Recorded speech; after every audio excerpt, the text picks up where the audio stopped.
អូសេអូផ្លាំងស្រែប្រាំងខកខ្លួនស្ទើយំសុំអង្គវយូនខ្សែទួនឲ្យសងគ្រោះប្រា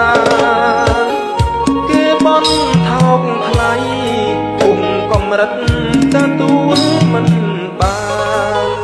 អ្នកភូមិដឹកស្រូវចូលឋានប្រាស់ប្រានដងដងហើមធំកាលស្រូវទៅព្រោះយកប្លង់ខ្ចី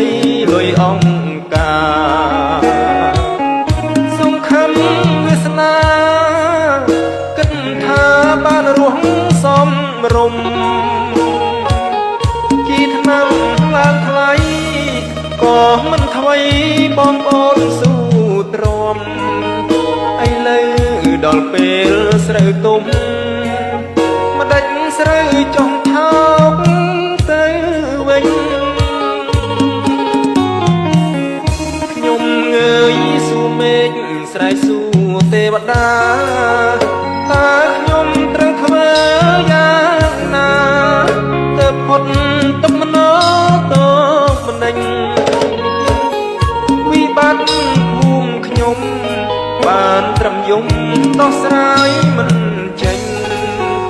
លោកខាតទុកមិនចំណេញទៅវិញក៏ទៅមិនបាន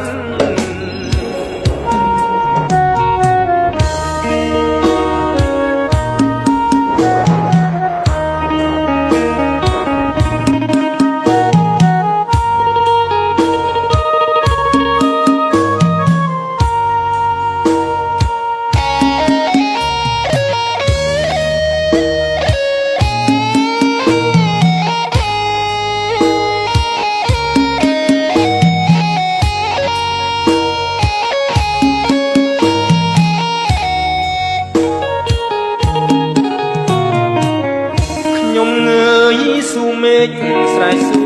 ទេវតាតើខ្ញុំត្រូវធ្វើយ៉ាងណា